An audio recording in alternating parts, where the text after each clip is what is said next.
Welcome to Compass Global Markets Weekly Foreign Exchange Markets Report. I'm Tony Boyadjian. We're going to start this week with breaking news, which just come to hand that after 70 hours of deliberations, believe it or not, the bill triggering Article 50 in the UK Parliament has been approved. Now it's unamended by both Houses of Parliament, and the final stage now is to receive what's called the Royal Assent, a legislative formality. Once that's done, the UK Prime Minister Theresa May will be free to begin exit negotiations with the EU. Now this is going to have a profound influence on the euro, which is currently drifting around that 106 level against the US, because we've got the Dutch elections happening tomorrow, France have got elections in May, and certainly Germany in September, and even perhaps the Italians might even go to the poll this year. So a lot of uncertainty in Europe. Could see the euro drift further, and that's going to see the US dollar remain the currency of choice, because the US dollar is now slightly stronger across the board.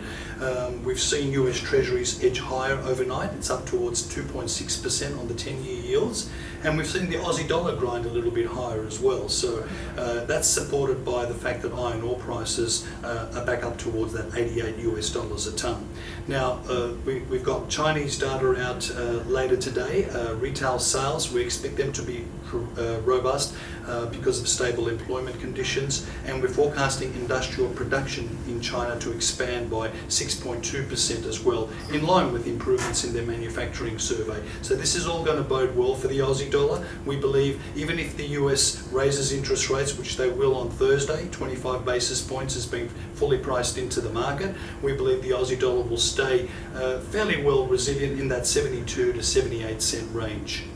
In terms of upcoming data this week, we've got the labour force unemployment figures for Australia on Thursday. Thursday's a really big day because the FOMC meets, we've got the Bank of Japan policy meeting, and also the Bank of England meet all on the same day.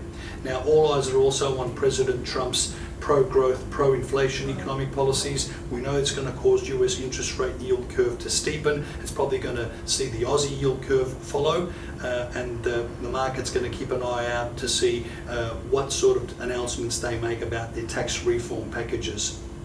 You're watching Compass Global Markets. I'm Tony Boyadjian.